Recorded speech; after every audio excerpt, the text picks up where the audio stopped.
मैं हूं आपका मेज़बान राना साजिद इकबाल। इस वक्त सीनियर नायब सदर फर्नीचर एसोसिएशन जनाब राना मोहम्मद रियाज साहब के साथ मौजूद हूं। आइए हम इनसे पूछते हैं कि इस वक्त ताजर धड़ेबंदी का शिकार हैं और इस वक्त ताजरों के ऊपर जो इंतज़ामिया ने तजावज़ात के ख़िलाफ़ ऑपरेशन और दीगर जुर्माने भारी और गिरफ़्तारियों का सिलसिला शुरू कर रखा है और ताजर बरादरी इंतशार की वजह से मसाइल का शिकार है। उनकी क्या राय है कि क्या होना चाहिए? क्या ताजरों का नया इलेक्शन ज़रूरी है या ताजरों में इत्तेहाद के लिए उनके पास क्या राय सजेशन मौजूद है? बिस्मिल्लाहिर्रहमानिर्रहीम। देखिए जी, मैं ये समझता हूँ कि ये जो इत्तेहाद की आप बात कर रहे हैं कि पूरे पाकिस्तान के अंदर अगर कोई भी ताजर जो है जिसको आप समझते हैं कि ये ताजर है और वो शहर में कारोबार जो है कर रहा है और उसको पता है कि हमारे मसाइल जो है वो क्या है और इसको किस तरीके से हमने जो है ना मसाइल को हल करना है, कभी भी वो ये नहीं चाहेगा कि ताजरों के अंदर जो है वो तोड़ पैदा हो। हमेशा वो यही चाहेगा कि हर ताजर एक प्लेटफॉर्म पे हो, एक जगह हो, एक उनका मौक़िफ़ हो और जब भी उन्हें कभी भी किसी भी किस्म का कोई मसला दरपेश हो और कभी हुकूमती सतह पे जो हमारे बहुत सारे इदारे हैं वो ताजरों को जो परेशान करते हैं उस पर हम सारे जब एक पेज पे होंगे तो हमारी आवाज़ के अंदर जो है ना वो एक ताकत होगी, वो मौसर होगी और हम अपनी बात को जो है वो मनवा सकते हैं। इसलिए ताजर कभी भी नहीं चाहेगा कि उनके अंदर तोड़ पैदा हो। हाँ, अलबत्ता कुछ ताजर ऐसे हैं जो अपने अपने मफादात के लिए सारे ये काम ऐसे कर रहे हैं कि ताजरों के अंदर जो है ना वो इंतशार पैदा करने की वो कोशिश करते हैं।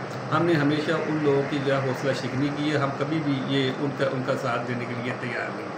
हमारे सामने पूरा पाकिस्तान मौजूद है और पूरे पाकिस्तान के हालात जो है वो भी हमारे सामने एक ताजर की हैसियत से मैं समझता हूँ कि हर वो ताजर जिसकी आंखें खुली हैं और वो जो देख रहा है कि हमारे मुल्क के अंदर क्या हो रहा है, ये मुल्क भी हमारा इसीलिए आज इंतशार का शिकार है कि हर कोई अपनी बात मनवाने के चक्कर के अंदर है, हर कोई अपने अपने मफादात के लिए, मुल्क के लिए कोई नहीं सोच रहा। हमारे जितनी भी सियासी जमातें हैं, अगर ये मिल बैठ के अगर कोई प्लान बनाएं, कोई एक पेज पे आ जाए तो हमारे हालात जो है बेहतर हो सकते हैं।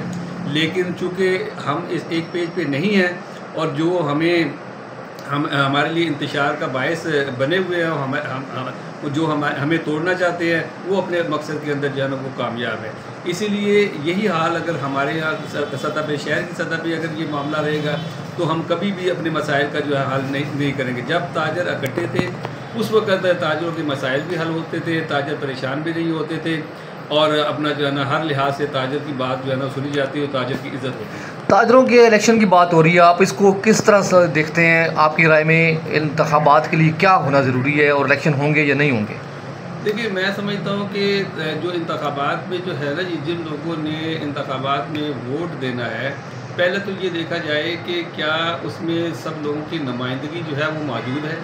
हमारे यहाँ आप ये देखें कि एक बाज़ार के अंदर कई यूनियनें बनी हुई हैं, छोटी छोटी यूनियनें हैं जिनका कोई मकसद नहीं। किसी ने बटन यूनियन बना दी, किसी ने नलकी यूनियन बना दी और किसी ने मतलब जो भी किसी को कोई नाम मिलता है, हम फर्नीचर से रिलेटेड है, किसी ने फर्नीचर एसोसिएशन बना दी, किसी ने सोफ़ों का अलग बना दी, पर्दों वालों की अलग बना दी है।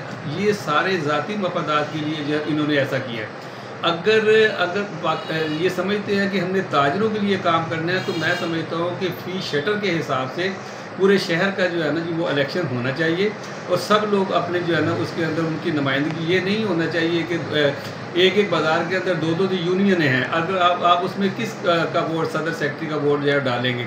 मैं समझता हूँ कि सभी लोग जो है ना जो किसी भी बाज़ार के अंदर जितने शटर हैं सबका वोट हो, सबका पता हो कि ये हमारा नुमाइंदा है, ये हमारे मसाइल का जो है हल करेगा। आप समझते हैं कि तमाम शहर के ताजर वोट डालें इलेक्शन में, मरकज़ी अंजुमन ताजरान के वन शटर वन वोट हो या कोई और आपकी तजवीज़ है? ये है तो मुश्किल, लेकिन मैं समझता हूँ कि अगर आपने सही नुमाइंदगी जो है ना वो लेनी है शहर की तो होना ऐसा ही चाहिए कि सब लोग जो है ना उसमें अपना जो है ना वोट डालें।